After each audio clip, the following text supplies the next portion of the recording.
De repente se vino más el tiempo del calor, ¿verdad? Y bueno, pues vamos a continuar, ya que aprovechando el calor, vamos a seguir hablando de estos salmos de alabanza que también pueden producir un calor a nuestra alma, ¿no? En tiempos difíciles. Vamos a comenzar con una oración y bueno, que Dios nos guíe. Señor, pues te queremos pedir, te queremos dar muchas gracias por este tiempo, te queremos dar gracias, Padre Santo, porque pues podemos ver el día de hoy este salmo de alabanza, este salmo que contiene esa palabra que significa alabad a Jehová. Gracias porque tú te tomas la molestia de enseñarnos cómo alabarte. Gracias, Señor, se nos hace increíble que la alabanza pueda ser escuchada por ti y que además es agradable delante de ti. Dios, llévanos a tener un corazón en donde te alabemos.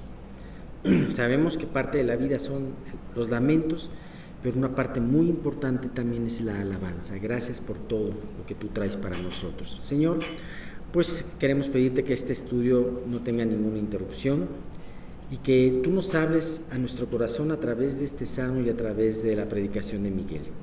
Lo mismo, Señor, te pido por aquellos que no han podido llegar aún, para que tú aceleres sus pasos y ellos estén pronto aquí para escuchar. Y asimismo, Señor, los que no van a venir, pero sin embargo se van a conectar, no permitas que haya ningún problema técnico para que esto pueda suceder. Padre, gracias y sigue bendiciendo estas instalaciones del hotel y por Cristo Jesús te lo pedimos. Amén. Bien, pues habíamos hablado, para aquellos que no pudieron venir la semana pasada, este es un salmo que es muy parecido al salmo anterior, al 111. Tiene el mismo número de líneas y es otro salmo acróstico. Cada uno de los salmos acrósticos del 111 y 112 tiene 22 líneas, en donde cada línea en su versión hebrea comienza con una letra del alfabeto hebreo. Y habíamos hablado de que este salmo, el salmo anterior se hablaba de la magnificencia de Dios y de las obras de Dios buscadas de aquellos que las quieren. Terminábamos con un versículo muy importante, hablando precisamente del temor de Dios. El temor de Dios es el principio de la sabiduría. El hombre que teme a Dios es sabio. Y ahora comenzamos este versículo hablando ya no de la obra de Dios, sino más bien sí de la obra de Dios, pero reflejada en el hombre. ¿Qué pasa en aquellos hombres que temen a Dios? Porque además se conecta muy bien el salmo, porque este salmo comienza como bienaventurados los hombres que temen a Dios y aquellos en los mandamientos de Dios se deleitan. Entonces, habíamos visto como inclusive un comentarista, Charles Spurgeon, hablaba de que el Salmo 111 era como el sol y este salmo era como la luna. ¿Por qué? Porque si bien se hablaba del poder de Dios en su obra, en el Salmo 112, aquí se habla de la luz reflejada en aquellos que temen la palabra. Y es algo de lo que vamos a empezar a hablar el día de hoy. Habíamos hablado acerca del temor de Dios. Habíamos definido ya desde el anterior salmo que era el temor de Dios, era un temor reverente. Y habíamos hablado en este salmo de todo lo que conlleva este temor, todo lo que implica este temor en la vida del creyente, cómo es sano verdaderamente este temor de Dios, ¿no? También en la semana me compartieron un pensamiento muy hermoso acerca de que este temor te da, al darte confianza, te da tranquilidad, te libera de inquietudes y te libera de preocupaciones, este santo temor de Dios, y además te da una valentía a enfrentar las situaciones de la vida. ¿Por qué? Porque estás temiendo a Dios. O sea, ¿Cuál es el otro lado de la moneda? El temor al hombre, o el temor a las circunstancias, o el temor al futuro, o el temor a tantas cosas. No saben cómo me he acordado de todo esto en esta semana, acerca de ser consciente de que a quién estoy temiendo. ¿Estoy temiendo a Dios como debe de ser? ¿O estoy temiendo a los hombres? ¿Estoy temiendo al futuro? ¿Estoy temiendo a las circunstancias? Acuérdense, y un versículo que vimos muy importante era que el temor del hombre le pone lazo. Y eso es un punto muy importante. Por eso dice, ok, naturalmente vamos a temer, pero ¿a quién debemos de temer? Pues debemos de temer a Dios, precisamente, aquel que no muere un pajarito sin que Dios lo permita.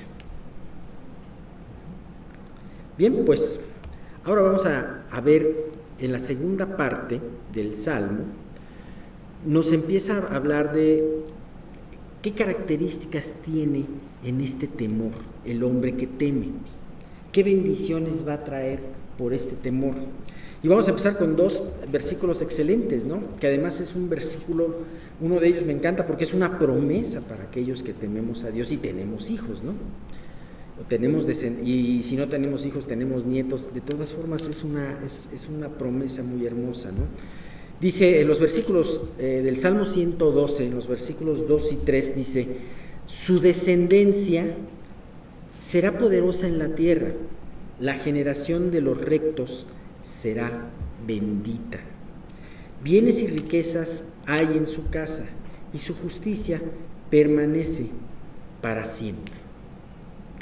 ¿Qué es lo que toma aquí el salmista como primera parte de bendición del hombre que teme a Dios? Su casa, lo que está más cerca de él. Y no solamente es su casa en cuanto a la familia, como su casa también ante sus bienes y riquezas. Ahora, siempre que vemos estos versículos, este tipo de versículos, tenemos que tener mucho cuidado de no caer en esa situación de decir, claro, si sirvo a Dios y le doy todo, pues Él me va a regresar mucho más. Pues sí, claro, Él es cierto, espiritualmente y en verdad. Y si es tu voluntad, te va a regresar aquí en la tierra, pero de ninguna manera estos versículos están escritos para que tú codicies o ambiciones más de lo que Dios te da, sino que más bien para que veas la fidelidad de Dios en estas promesas y la bendición de lo que implica el temor de Dios. Todas estas promesas tienen un cumplimiento general, mas no universal. ¿Qué me refiero con general mas no universal? Me refiero a que generalmente si sigues estos principios se cumplen y tendrás bendición, pero también puede haber sus excepciones. Pongamos en el caso de la descendencia, será poderosa en la tierra. A mí hay algo que la vez pasada con lo que comentaba Mauricio me impactó mucho. Era algo que debo de reconocer que fue una revelación para mí, que nunca lo había visto, pero yo siempre me había quedado con la idea de que los hijos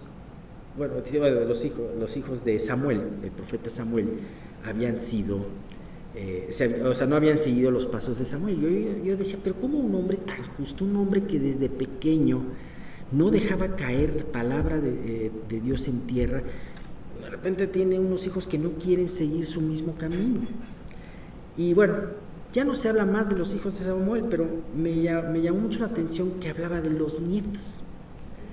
Y de hecho, comentaba yo en el Salmo 88 cuando lo vimos, uno de los salmos más oscuros, fue escrito precisamente por Emán Esraíta, el nieto de Samuel, según lo que dice Crónicas.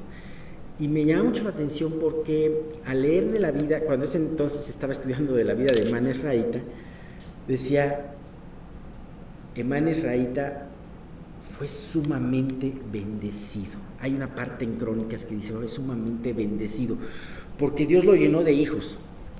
Prácticamente es lo que dice. Así que, qué curioso, dice, la primera bendición para el hombre que teme a Dios es llenarte de hijos. Puede ser hijos, o sea, de alguna manera su descendencia será poderosa en la tierra. ¿Sabes por qué? Porque vas a tener que darle un verdadero legado y una verdadera herencia. Ese es el punto. Dios, me llama mucho la atención cómo luego ves historias de familias en donde el abuelo pecó, el hijo pecó, y el abuelo pecó, el padre pecó, y el hijo pues está destinado a tener una vida terrible. Llega el Señor, toma su vida, y entonces a partir de esa generación Dios bendice a esa familia. Y es algo impresionante. Sabemos que hay sus excepciones. Sabemos que cada uno de nosotros vamos a dar cuenta de cómo reaccionamos cuando escuchamos la verdad. ¿Qué quiere decir? Este versículo de ninguna manera dice que porque tú creas, automáticamente tus hijos y automáticamente tus nietos van a creer. No, eso no es cierto. Sin embargo, tú les estás acercando una puerta en donde ellos pueden ver todas, a través de tu vida y a través de las enseñanzas que les compartas. A mí de chico no me compartieron ninguna enseñanza de la Biblia más que en la escuela, y eran enseñanzas vistas desde un punto de vista muy X, ¿no? Pero me llama mucho la atención porque a los hijos y a los nietos pueden escuchar de nuestras propias bocas precisamente estas enseñanzas que les van a dar vida. Y entonces, ¿cuál es la voluntad de Dios? Preparar una generación poderosa. Dice, me encanta porque dice, su descendencia será poderosa en la tierra, la generación de los rectos será bendita.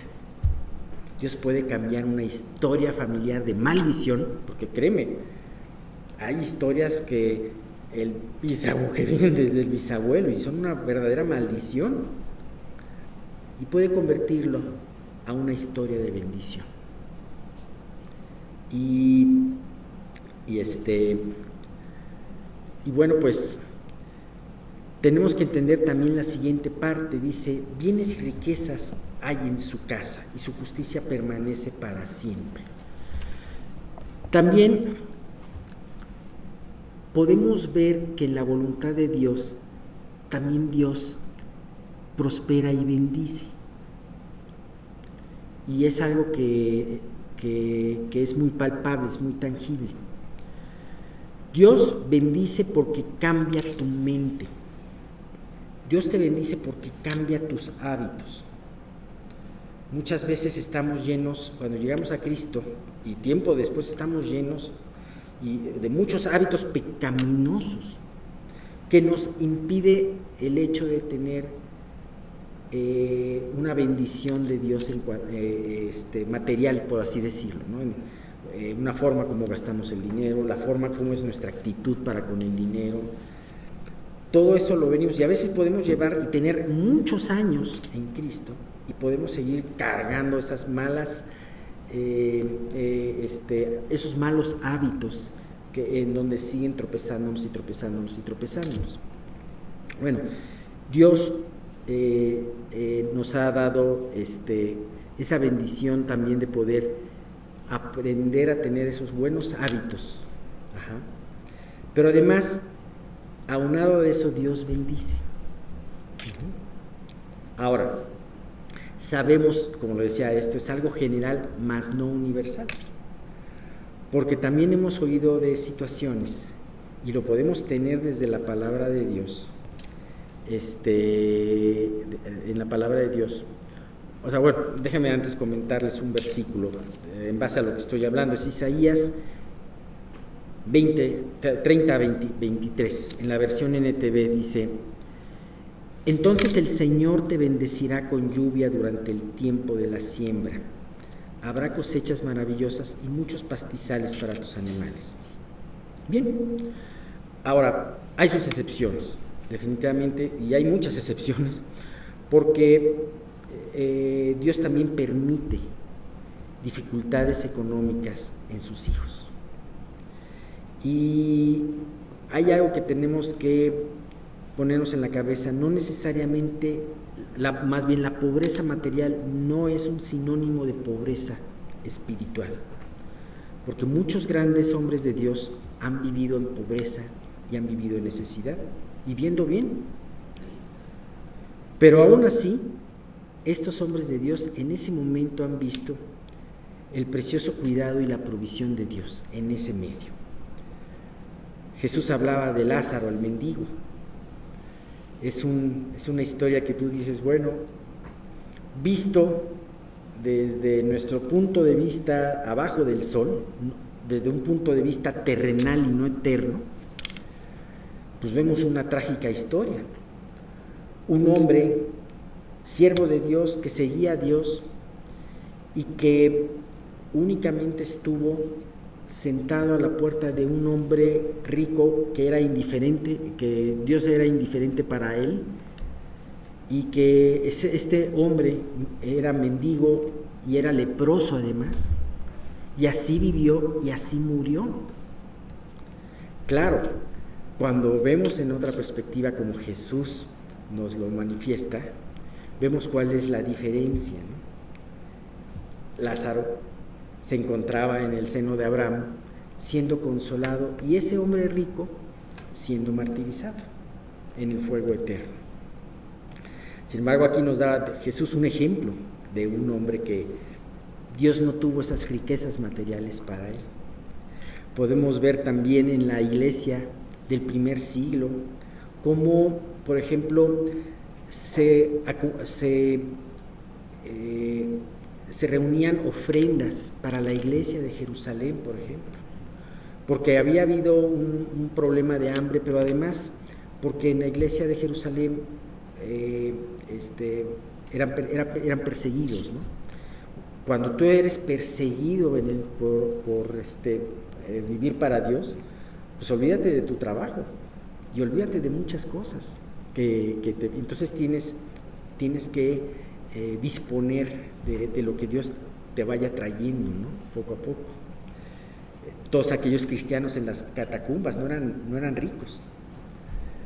Jesús hablaba en el Apocalipsis de esa iglesia de Esmirna, acuérdense, ¿no? Qué parte tan impactante en la iglesia de Esmirna, cuando le dice: yo conozco tus obras y tu tribulación y tu pobreza.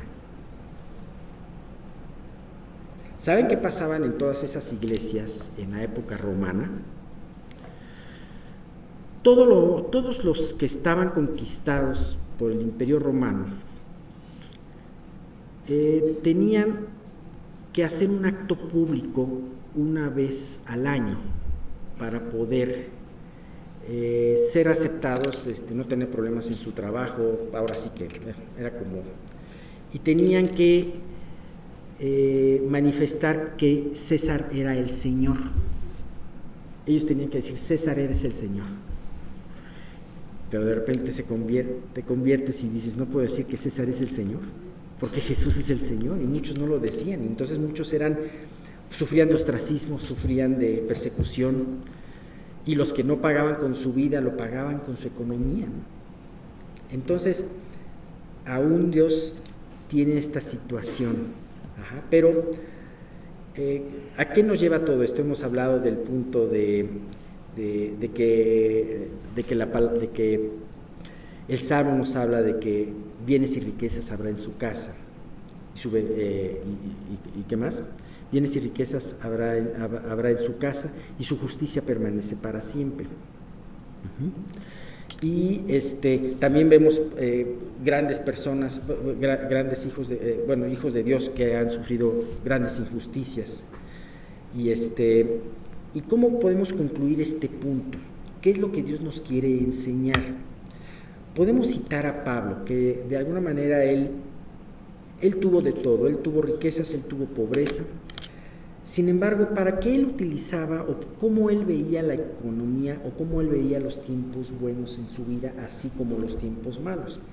Esto nos lo habla muy bien y nos lo explica en Filipenses 4 del 11 al 13, en donde dice Pablo, no lo digo porque él estaba en ese momento ofreciendo más bien agradeciendo a una ofrenda que le habían hecho los filipenses.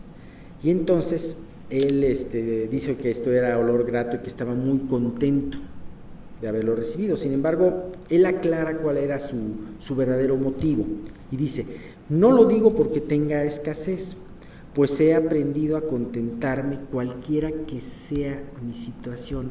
Algo muy importante es el contentamiento. Pablo lo había aprendido.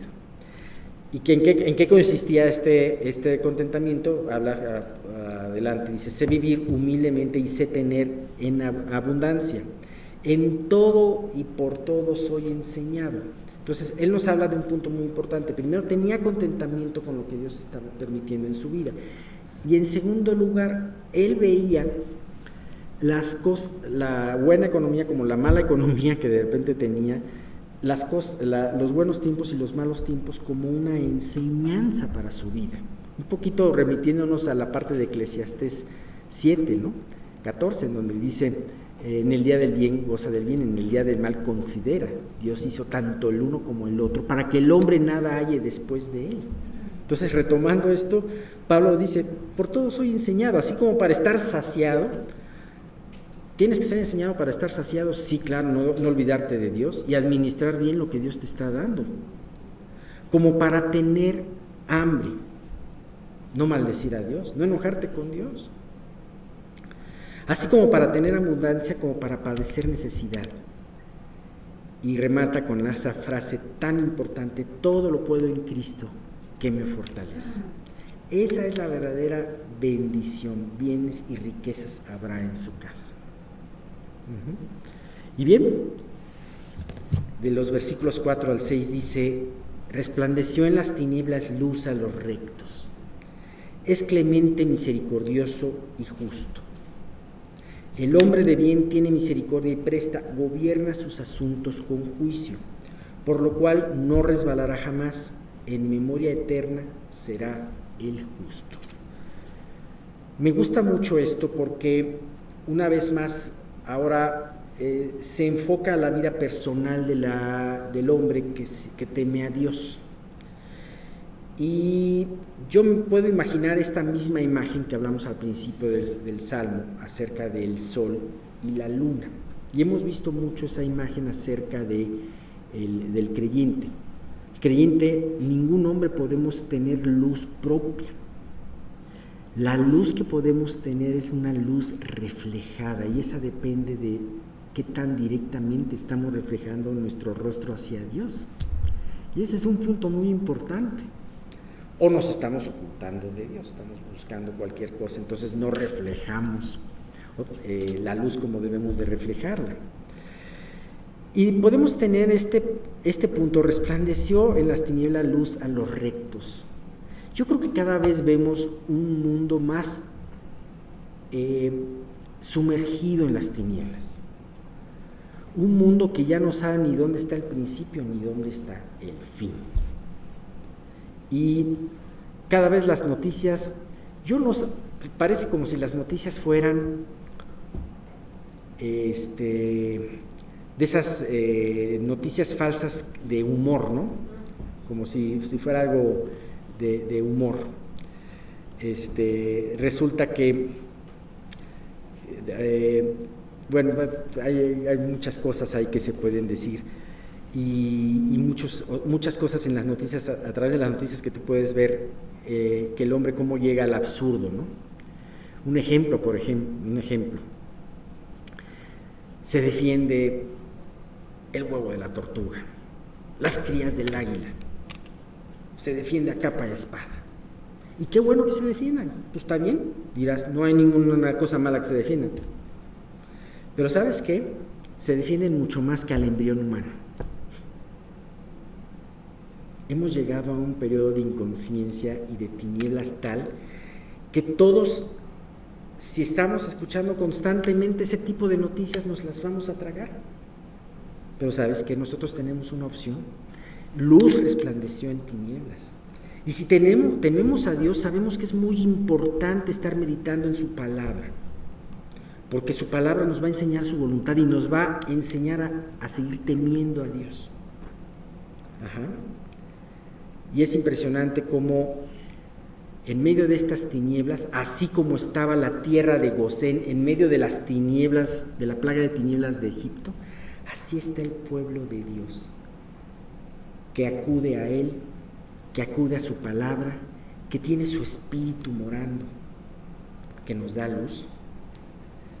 Y a mí me impresiona porque a través de esa luz que resplandece en tinieblas, Dios te enseña a ver el mundo y este tipo de noticias con sus ojos. Pero además hay otra cosa.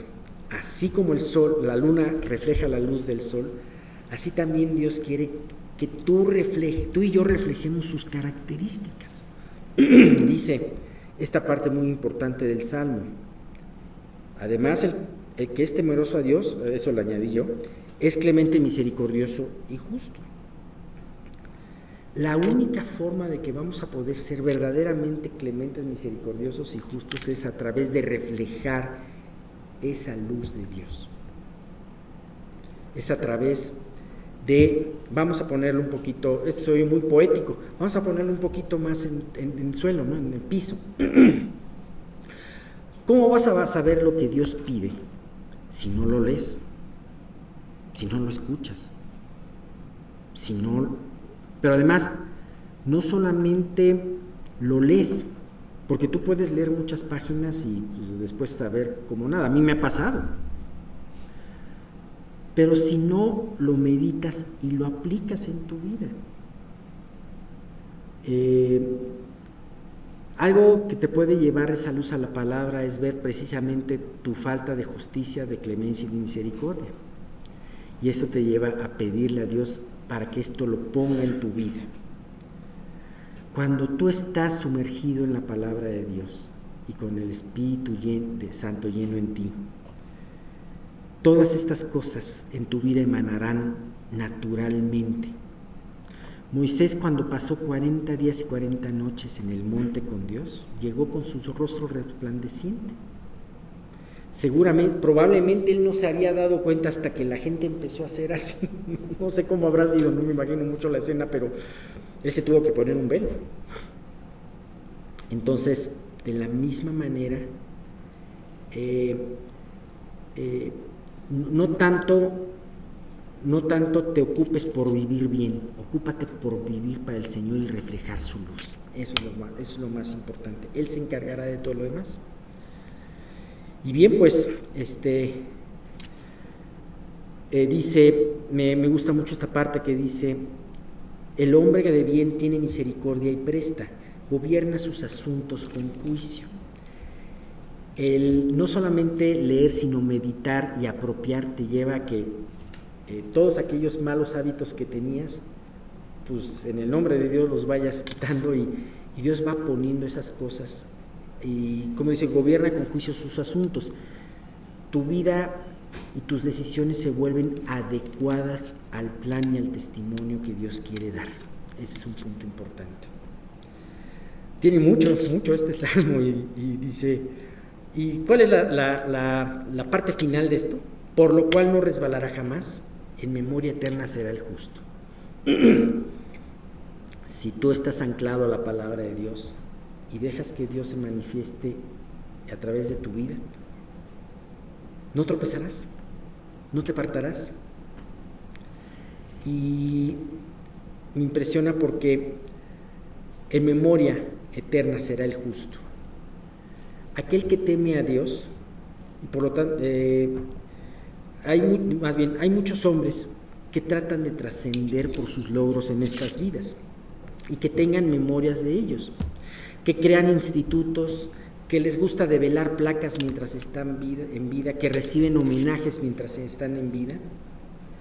Sin embargo, yo te puedo asegurar que hay miles de siervos de Dios que nadie sabe de su existencia y que están muy alejados del reconocimiento de sus contemporáneos, pero que en su tiempo vivieron y amaron al Señor, y pues muchos de ellos habrán pasado ya a la historia, al olvido en esta historia humana. Sin embargo, delante del Señor se encuentran delante de Él por toda la eternidad, y el Señor no olvida ni olvidará lo que pudo hacer a través de ellos. Así que, pues bueno, pues tenemos estas bendiciones. Seguiremos viendo más en la conclusión del estudio la próxima semana, pero es una vez más el ver y encontrar el punto de qué importante es tener ese temor de Dios, como Dios lo pone en su palabra, ¿no? Bien, pues continuamos con nuestro estudio de la santidad, el misterio temible. Algo muy importante que tenemos que comprender es lo siguiente, y Dios quiere esto: no perdáis vuestra confianza, que tiene grande galardón, porque os es necesaria la paciencia, para que, habiendo hecho la voluntad de Dios, obtengáis la promesa. Porque aún un poquito, y el que ha de venir vendrá, y no tardará. Mas el justo por su fe vivirá, y si retrocediere, no agradará mi alma. Una de las cosas más importantes dentro de la revelación de la palabra de Dios precisamente es la confianza. Si un creyente pierde la confianza, ya lo perdió todo. Y Satanás es experto en hacernos dudar de Dios. Por eso es que este pasaje prácticamente dice: el justo vivirá por fe. Y el objetivo de estar estudiando esta serie de enseñanzas respecto a la santidad de Dios es para que nosotros comprendamos la magnificencia de Dios. Recuerden, seguid la paz con todos y la santidad, sin la cual nadie verá al Señor.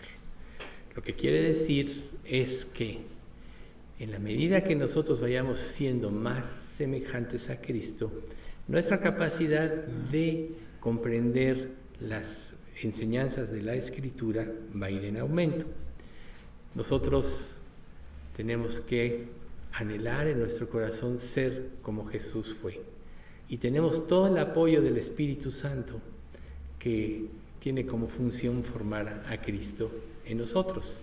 Por tanto, si nosotros caminamos de esta manera, iremos prosperando en nuestra vida cristiana. Más adelante dice: porque nuestro Dios es fuego consumidor, lo cual quiere decir que su presencia va a fulminar, consumir el pecado en nuestras vidas, o nos va a consumir a nosotros si no queremos arrepentirnos. Entonces, en este tema, como bien yo les he dicho, es un tema tan difícil que nosotros necesitamos la gracia de Dios en forma total para poder comprender el sentido correcto de lo que es la santidad de Dios.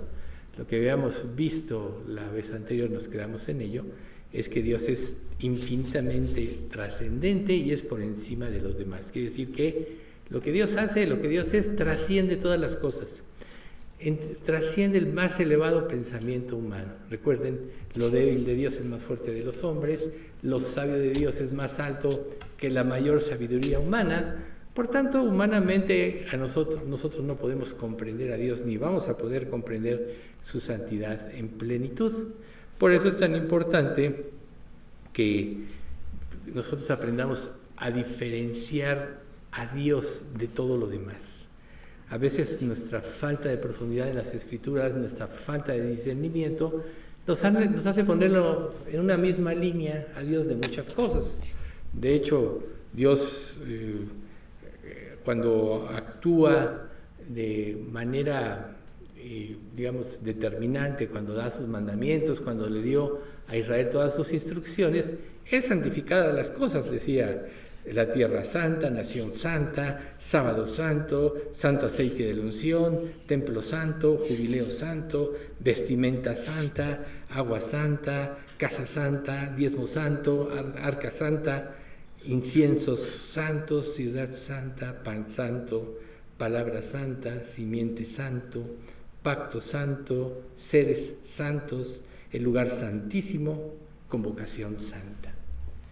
Pero aquí nosotros tenemos que ver que esta lista de ninguna manera incluye todo lo que Dios podría hacer. Pero lo que más tenemos que tener presente es que el que santifica es Dios. Y nunca debemos de poner por igual lo que Dios santifica que a Dios, que es el que santifica.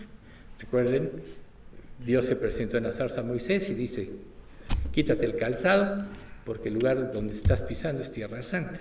Ya habíamos explicado que ahí Moisés tuvo que saber que le era de la tierra y que la presencia de Dios implicaba una reverencia total. Entonces, ¿cuánta es verdaderamente nuestra reverencia a Dios? Este mundo es irreverente ante Dios y sus cosas y nos influye, querámoslo o no. Basta que pases un tiempo con personas que no son, digamos, creyentes, que no hablan de las verdades de la Biblia, para que de alguna manera te puedas ir contaminando. Necesitas estar inmerso en la palabra de Dios para que ésta siga purificándote y limpiándote. Necesitamos esa limpieza de agua. Recuerden, el agua espiritual es la palabra de Dios. Y necesitamos, así como físicamente nos bañamos para quitarnos las impurezas, necesitamos limpiarnos cada día de todo ese tipo de influencias que nos llevan, nos pueden contaminar, ¿sí?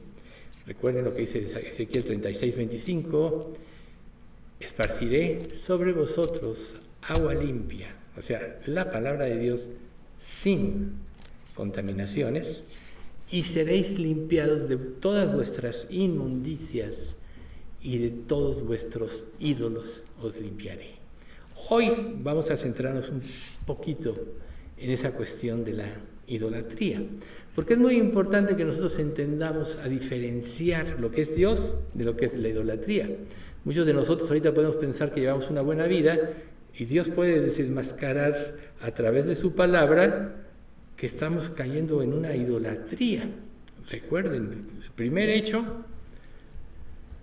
que nosotros tenemos que considerar en nuestra vida es la desobediencia. ¿Por qué? ¿Por qué nosotros tenemos que poner especial atención en la desobediencia?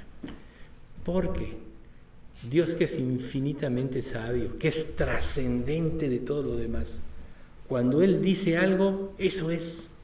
No tiene negociación, no tiene que agregársele ni quitársele. Por eso Juan dijo que si alguno agregare o quitare de la palabra de Dios, Dios quitará su nombre del libro de la vida. Así de determinante es la palabra. ¿Y qué pasa cuando Dios te revela la palabra y tú haces lo que tú quieres? Estás tú, sin concientizarlo quizá, pretendiendo ponerte por arriba de Dios. Te estás haciendo Dios. ¿Cuál fue el éxito de la tentación de Satanás con Eva? Primero, es que si tú comes de este fruto, serás como Dios. Levantó la codicia, la sacó de su lugar. Ya la vez pasada hablábamos de que el éxito de los defraudadores es levantar la codicia. ¿Y quién es el primero que hace esto? Satanás. Lo hizo con Adán y con Eva. Lo trató de hacer con Jesús en el Sermón del Monte. Pero Jesús conocía profundamente la palabra. Escrito está, pero también está escrito. Escrito está, pero también está escrito. Por eso Jesús venció constantemente a Satanás. Jesús siempre le dio la honra a Dios, por eso nunca pecó. Y nosotros tenemos que aprender a darle la honra a Dios en todo, ¿sí? Entonces, si Dios puede santificar muchas cosas, nosotros tenemos que aprender a ver quién es el que santifica para darle, reitero, la honra a Dios. Y la palabra santo, bueno, sabemos, reitero, separados de Dios, pero es también otro concepto, es sacarlo fuera del uso común. Entonces, ¿qué pasa cuando nosotros nos convertimos? Dios nos hace santos. ¿Qué quiere decir entonces? Que nos va a sacar de la... ¿Perdón? Que nos va a sacar de...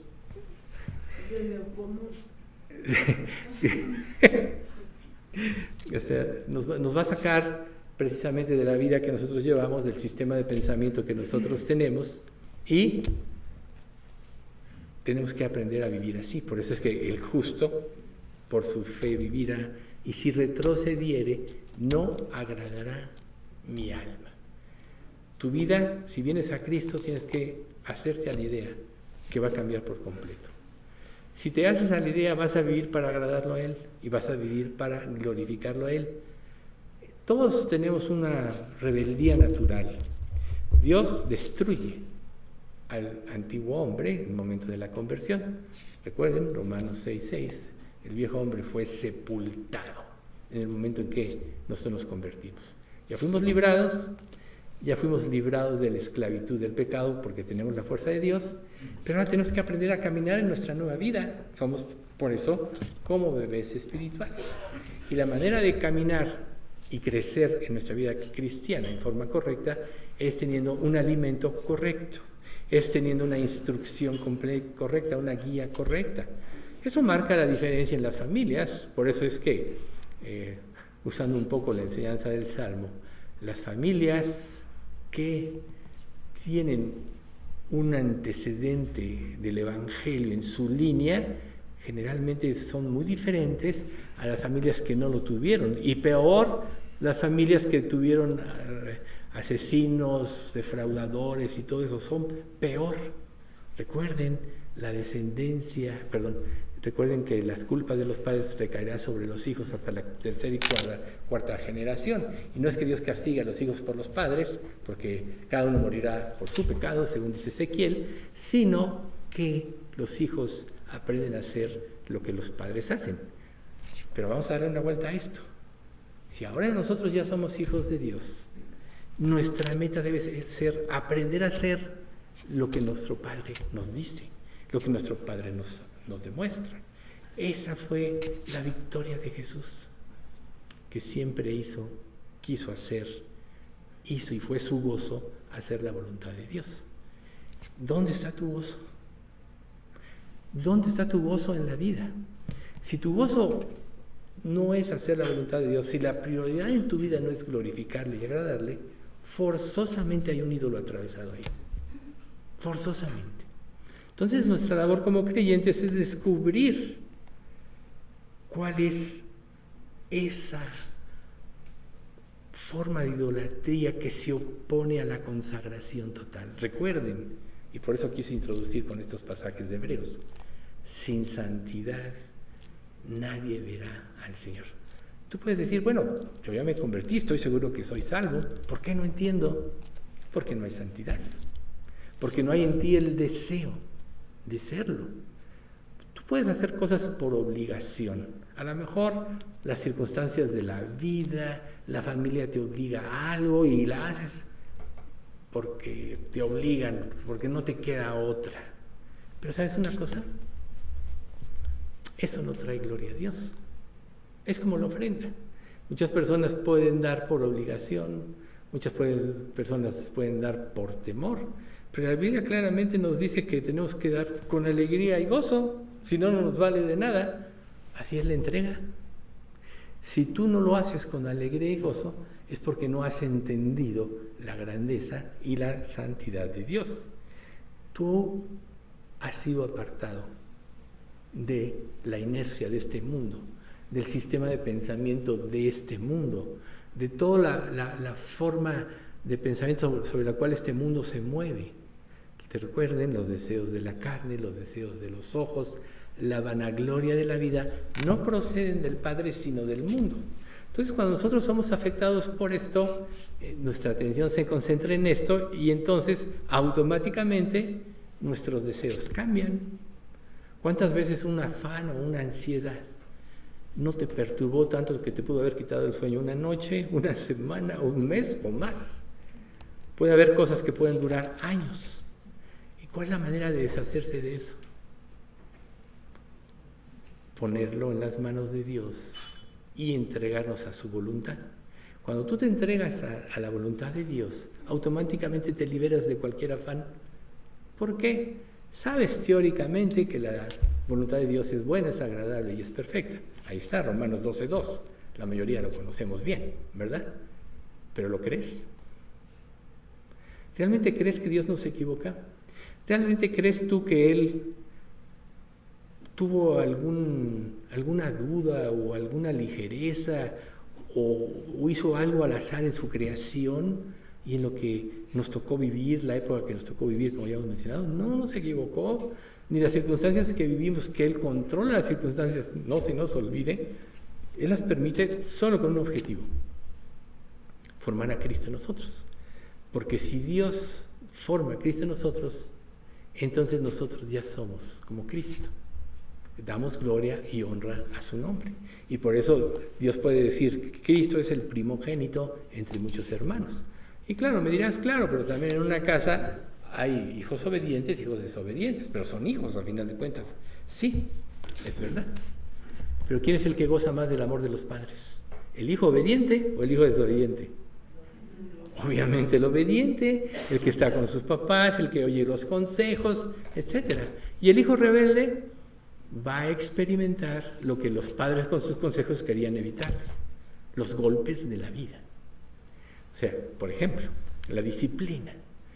Muchos aborrecen la disciplina, la rehuyen. Pero ¿saben una cosa? La disciplina nos enseña a caminar en forma correcta. Cuando un padre no disciplina a su hijo, el padre, cuando disciplina a un hijo, lo disciplina con amor, con ternura, ¿sí? Cuando un padre no disciplina a su hijo, entonces el mundo lo va a disciplinar sin amor, sin ternura, y va a sufrir mucho. Entonces, ¿qué tiene en común la adolescencia cuando están todos ya? El adolescente quiere comerse el mundo, sale a la vida y quiere experimentar cosas y todo. Y lo que menos quiere, y eso también es por influencia del diablo, es oír consejos, menos de su familia, menos de sus padres. Si ustedes ven cualquier cuestión de caricatura y todo eso, los hijos son los que saben y ridiculizan a los padres. Los ancianos son unos tontos, no saben. Ese es el mensaje que rige hoy en la actualidad. ¿Y ustedes creen que ese mensaje nos puede influir a nosotros, aunque no lo veamos? Claro que sí, está en la filosofía de la vida. Pero ¿cuál va a ser la consecuencia de no oír la voz de Dios, de no oír el consejo? ¿Quién puede amar más a un hijo que un padre? Pues el padre. O sea, todo el mundo no ama, la gente se junta a ti porque le conviene, pero si no le conviene te desecha como un traste ya que no quiere usar, ¿no? Pero el padre es el que puede darle los mejores consejos, porque él ya lo vivió, porque verdaderamente le interesa el futuro y el bienestar del hijo. Y todo esto es totalmente aplicado de nosotros a Dios. Nuestro Padre, al que ama, disciplina, azota a todo el que recibe por hijo. Si soportáis la disciplina, Dios os trata como a hijos. ¿Y por qué es necesaria la disciplina? Porque nos enseña a caminar correctamente, porque nos enseña a ver el punto de vista de Dios, porque nos quita del orgullo, de la suficiencia, de la necedad. Recuerden, la necedad está ligada al corazón de los hijos de los hombres. Todos somos necios, de alguna manera. ¿Quién se puede considerar el hombre sabio? El que se concentra en entender y conocer a Dios. En ti confiarán los que conocen tu nombre, dice el Salmo 9:10. Por cuanto tú, oh Jehová, no desamparaste a los que te buscaron. ¿Qué mayor promesa? confía en Dios, confía en este ser santo. Si tú realmente has sido consagrado para su servicio, glorifícalo. Si no lo estás haciendo, si no estás purificando y limpiando tu vida, quiere decir que te quieres glorificar a ti mismo. El origen del pecado, ¿saben cuál es? La autosatisfacción. A mí no me importa qué le pase a los demás, con tal de que yo quede satisfecho, no importa si yo pisoteo a mi familia, a mis hermanos, a un amigo, en mi trabajo o cualquier otro empleado. Yo tengo que llegar a la cumbre. Esa es la historia de este mundo. Lo vemos en los trabajos, en las familias, lo vemos en las naciones.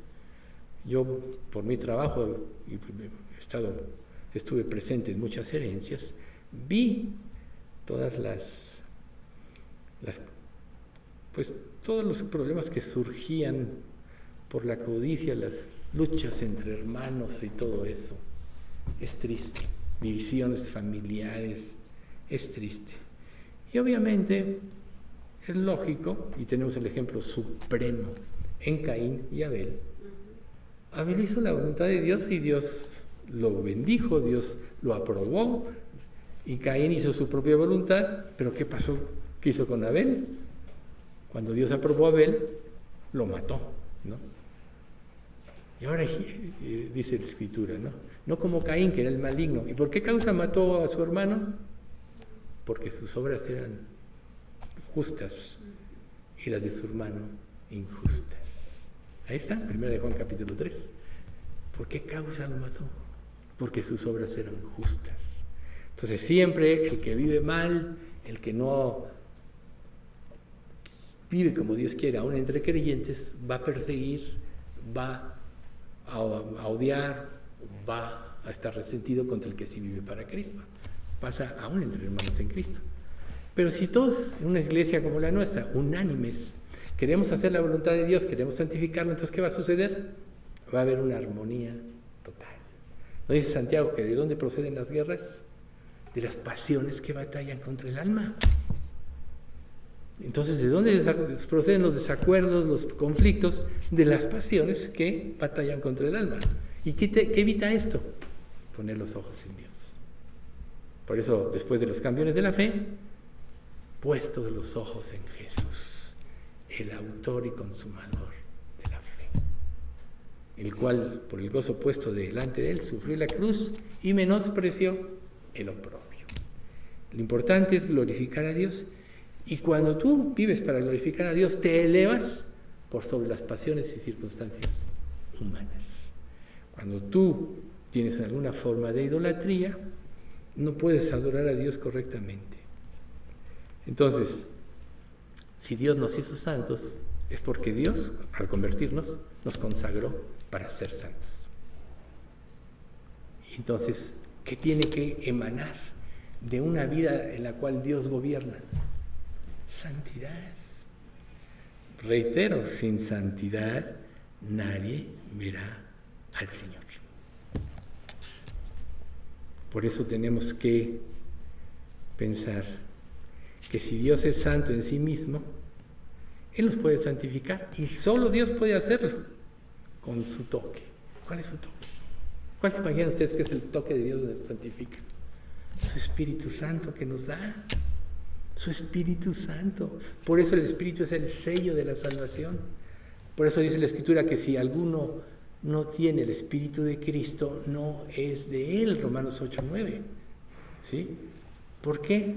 Porque el verdadero sello de la salvación es el Espíritu Santo. Y al entrar el Espíritu Santo en ti, te santifica. ¿No acaso entonces tienes que empezar a vivir de acuerdo a esta nueva creación? Y por supuesto, en todas las cosas hay un proceso. Y este proceso a veces es doloroso porque es cambiar forma de vida, cambiar forma de pensar, cambiar la forma de vivir, cambiar la forma de ver las cosas, cambiar nuestra propia perspectiva por la de Dios. Es cambiar, cambiar y cambiar. Y cambiar y cambiar y cambiar significa morir, morir y morir a lo que tú eres. Por eso Jesús dijo, el que no toma su cruz y viene en pos de mí, no puede ser mi discípulo. Tenemos que crucificar todas aquellas cosas que se puedan oponer a la consagración. O Lucas 9:62, ninguno que poniendo sus manos en el arado voltea hacia atrás es apto para el reino de Dios. Si viniste a Cristo, ya no puedes volver. Una vez una persona me dijo, que salió también de la otra iglesia, es que me voy a volver a esa iglesia. Yo nomás le dije un pasaje. Si las cosas que destruí vuelvo a edificar, transgresor me hago. Y eso fue suficiente para que no lo hiciera esta persona. Entonces, si tú viniste a Cristo, es porque estabas harto de tu vida de pecado. Es porque ya sabías que no te había dado lo que te prometía, que no satisfacía tu alma.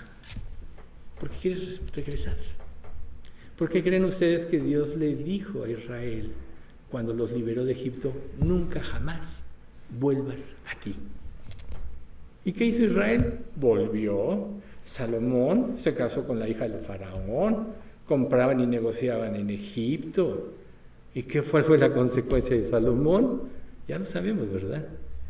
El hombre a quien Dios le dio tal sabiduría empezó a romper los principios que Dios le había dado. Cuando Samuel les dicta a Israel las leyes del reino, dice que no tiene que agregarte de sus posesiones, que no tiene, muchas cosas le dice. Y Salomón hizo todo lo contrario. Entonces, el futuro de nuestra vida cristiana tiene mucho que ver con el toque de Dios en nuestras vidas. Que sepamos que Dios nos ha hecho nuevas criaturas, que las cosas viejas pasaron y que ahora tenemos que vivir en forma especial y separados de este mundo. Ese es el sentido de la santidad, porque todo lo que es santo produce un carácter peculiar. Ha sido separado del uso común o inmundo. Entonces, vas a volver a tu vida anterior. Una vez yo le testifiqué a una persona, a una mujer, trabajaba para mí y regresó. Es que dice, fui a la discoteca y ya no me entraba el vino, pero me esforcé para que volviera a gustarme. Me dijo. Entonces yo le dije, mira, lo que pasa es que Dios nos lleva a una vida diferente. O sea, obviamente esta persona no fue salva, ya se murió. Pero me llamó mucho la atención cómo Dios empezó a trabajar en su vida y lo rechazó. Entonces, tenemos nosotros que saber que tenemos que cambiar. Esa persona era una pariente mía. Me dio mucha tristeza. Y ya cuando me enteré que se murió, pues mayor tristeza me dio. Porque Dios le dio luz para salir de este mundo y ella decidió quedarse. ¿Y qué perdió? La salvación. Perdió la salvación. Es triste esta situación.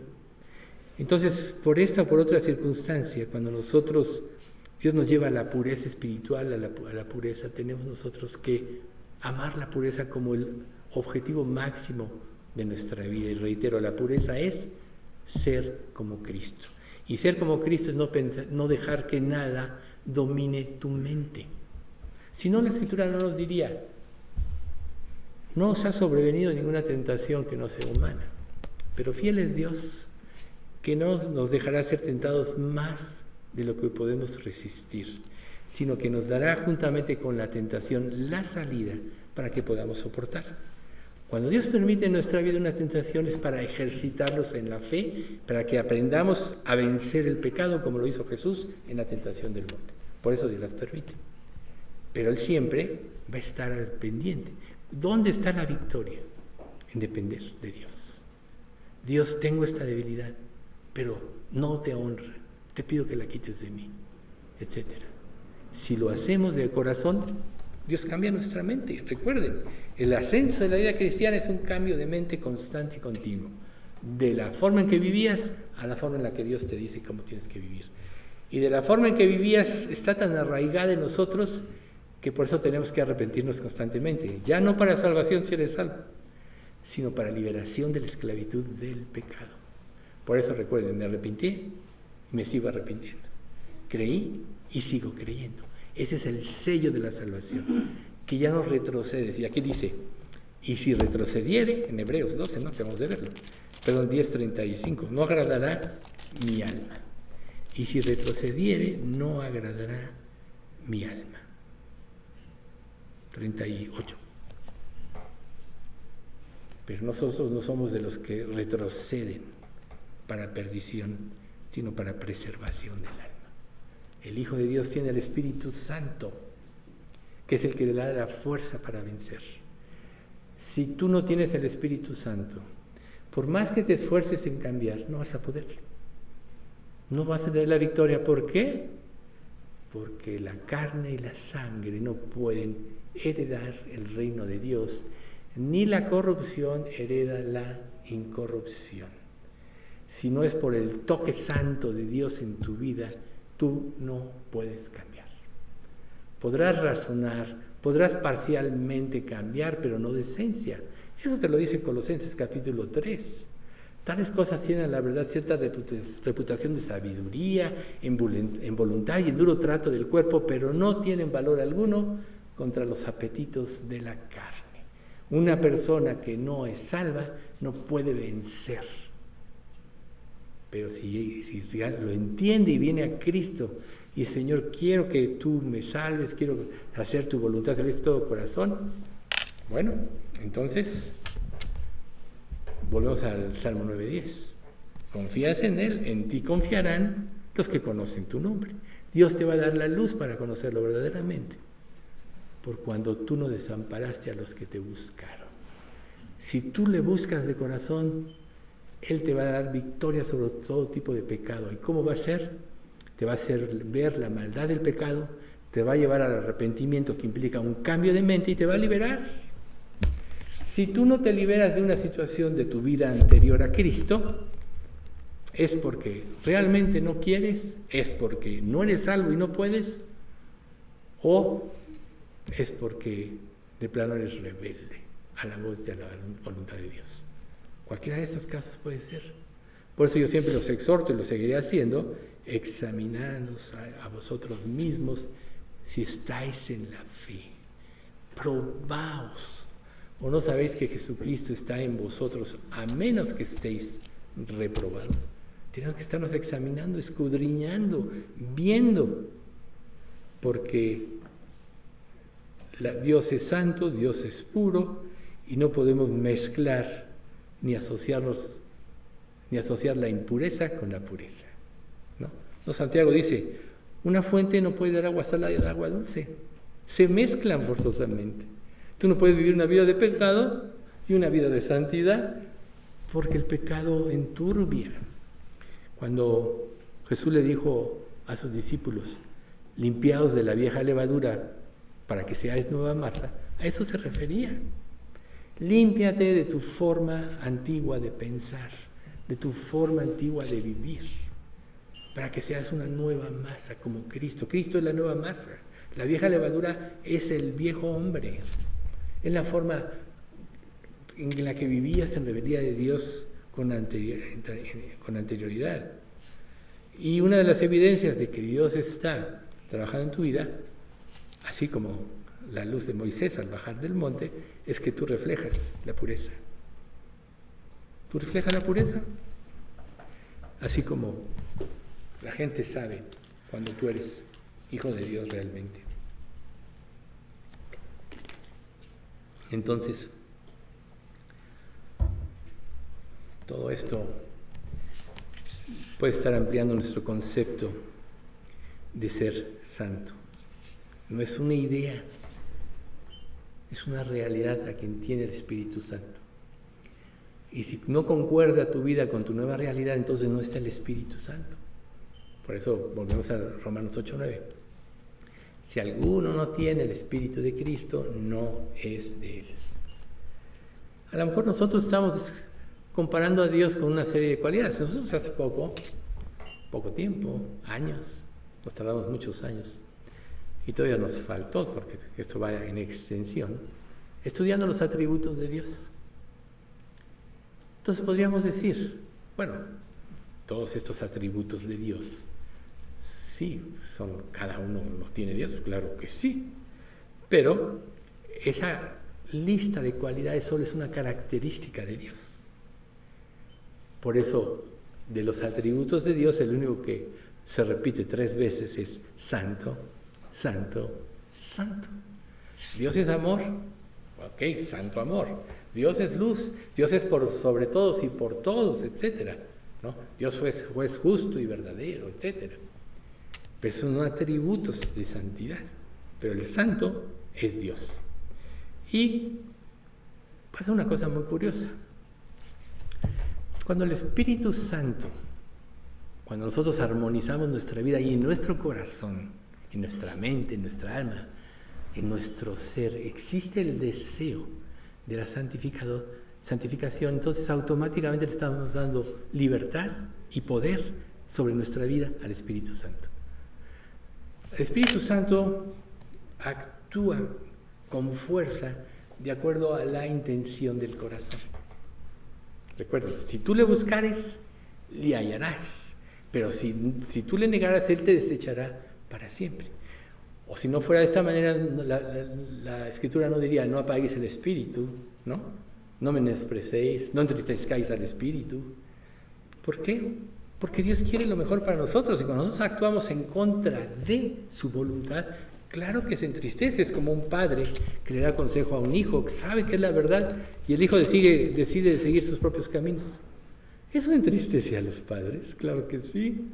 ¿Y por qué Dios nos iba a interceder si dio a su Hijo para liberarnos de la esclavitud del pecado? ¿Por qué no iba a Él a sufrir? ¿No le dijo esto a Israel? Pero si no hicieres conforme a esto, en secreto llorará mi alma. ¿Te acuerdan de ese pasaje? En secreto llorará mi alma. Porque es como menospreciar el regalo más grande. Recuerden, Jesús, siendo en forma de Dios, no estimó el ser igual a Dios, sino que se despojó a sí mismo. Entonces, cuando nosotros seguimos nuestros propios caminos, ¿cómo nos puede influenciar el Espíritu? Si somos necios. ¿Cómo puedes escuchar las verdades de Dios si solo quieres seguir tus propios caminos? No puedes. Entonces, por supuesto que Dios podría hacer muchas cosas. Pero entonces, ¿cómo se manifestaría el verdadero amor? ¿Acaso el verdadero amor es a fuerza? Hasta dice un dicho, ¿no? A la fuerza ni los zapatos entran. El amor la máxima expresión del amor se da al ser correspondido. Dios ya nos demostró su amor al darnos a su Hijo. Es la máxima expresión que existe del amor de Dios hacia la humanidad. Darnos a su Hijo para liberarnos del juicio eterno y de la esclavitud del pecado. La desobediencia, seguir tus propios caminos. ¿No creen ustedes que afecta la influencia que Dios quiere tener sobre ti? Por tanto, como dijimos al principio, en la medida que somos más parecidos a Cristo, la influencia de Dios es mayor sobre nosotros, la capacidad de cambio es abrumadora en comparación a cuando vivimos en rebeldía. ¿Por qué seguir nuestros propios caminos? ¿Por qué no decirle a Dios, Dios, te voy a creer? Esta forma en la que yo vivo me agrada, me satisface, pero tú dices que está mal. Por tanto, enséñame a ver cómo tú ves. Quítala de mí. Esa es la manera de quitarse del pecado. Es la única manera. Reconociendo. Ni siquiera tienes que estar convencido en ti mismo, porque el pecado, ¿por qué nos esclaviza el pecado? Porque nos causa cierta satisfacción. Pero lo que el diablo nunca nos muestra, y si lo vivimos lo sabemos, es que cuando lo consentimos, es como el veneno de la serpiente. De momento no lo sientes, pero después empieza a paralizarte. Hasta el momento en que se te para el corazón. Si Dios dice que está mal, no esperes estar convencido. Si Dios dice que está mal, pídele a Dios que lo quite de tu vida. Y entonces estarás creciendo en santidad. No agregues idea de lo que Dios revela en su palabra de la santidad. Porque si tú agregas, estás tergiversando la palabra de Dios. Nada puede alcanzar el concepto de la pureza y santidad de Dios. Nada lo puede alcanzar. Por más inteligentes que seamos. Pero si lo obedecemos, lo vamos a empezar a experimentar. O sea, cuando la palabra santo está aplicada a Dios, solo hay un atributo. Dios es santo. Y todo lo demás son características. Miren, vamos a dejarle ahí. Vamos a seguirle la próxima semana. Ahorita que nos baste esta situación. Que Dios nos ayude verdaderamente a obedecer. Que Dios nos ayude a anhelar la santidad. Que Dios nos ayude a aborrecer el pecado. Y ten presente que cualquier pecado no superado en nuestra vida es porque nos causa cierta satisfacción. Pero después, como dice, ¿no?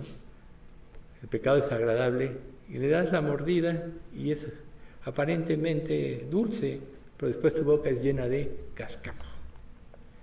No se te olvide eso. Muerde como la serpiente, te saca de la voluntad de Dios. Yo creo que el tesoro más grande primero es tener verdaderamente a Cristo y luego sigue vivir para hacer la voluntad de Dios. Porque ahí es donde se manifiesta el verdadero gozo, que es la verdadera felicidad. Ninguno de nosotros la conoce o la va a experimentar hasta que obedezca y crea. Dios nos pide creer porque no, esos conceptos espirituales superan nuestro entendimiento racional. Por eso es que nadie puede venir a Cristo por medio de la inteligencia humana. Recuerden Romanos 1, 18 en adelante. Se envanecieron en sus razonamientos y su necio corazón fue entenebrecido. Profesando ser sabios se hicieron necios y cambiaron la gloria de Dios en otras cosas. Eso nos pasa cuando no seguimos el camino de Dios. Eso nos pasa cuando no anhelamos el camino de santidad. ¿Cuesta? Sí. La próxima vez vamos a ver por qué cuesta y el temor que produce todo esto, porque el temor a lo desconocido causa pavor. ¿Cómo es el título de esta parte que estamos viendo? El misterio temible. El misterio temible. Ese es el título de lo que estamos viendo. Bien, vamos a dar gracias. Padre Santo, te queremos agradecer mucho, mucho, Señor, por este estudio. Gracias por tu revelación. ¿Quién es suficiente, Padre, para poder transmitir de una manera adecuada esta revelación tan grande, si no es a través de la inspiración de tu Espíritu Santo? Por lo cual te pedimos, Padre, que siempre sea tu Espíritu Santo el que esté presente en esta iglesia y que sea el que guíe cada enseñanza que se dé a través de las personas que tú permites que puedan exponer. Y Padre, te pedimos que siempre tu luz guíe nuestros pasos y que un día, Padre, cuando estemos en tu presencia no nos alejemos avergonzados, sino te glorifiquemos por todo lo que tú hiciste con nosotros. Te damos gracias, Padre, por tenernos aquí. Te damos gracias por la luz revelada y te pedimos que ahora tu palabra trabaje, que no vuelva vacía, y que produzca en nosotros la transformación necesaria para que podamos con gozo y alegría seguir el camino de tu voluntad. Padre, te pedimos por el hijo de Margarita, por Marco Antonio, Señor, que está en una situación crítica ya ahorita. Señor, sabemos que tu voluntad es buena, es agradable y es perfecta. Lo que te rogamos es que no permitas que él muera sin realmente tener la verdadera salvación. También, Señor, te pedimos por la recuperación de Carmina, de mi Pati, y te damos gracias también, Señor, por Pati López, que está ahora aquí con nosotros. Pues tú sigue avanzando, Señor, sigue cuidándola en sus tratamientos para que ella pueda salir adelante. Señor, por todo lo demás te pedimos por que seamos un verdadero testimonio a nuestra familia y a la gente que nos rodea, para que muchos puedan ver esa luz que los irradia y les haga anhelar, Señor, conocerte a ti. Te pedimos que nos hagas testimonios vivos y veraces de tu palabra, y que quites de nosotros toda suficiencia, todo engaño que el pecado pueda producir en nosotros, y que nos mantengas en la luz de la verdad, porque tú eres luz. Gracias, Padre, en nombre de tu Hijo amado, Cristo Jesús. Amén.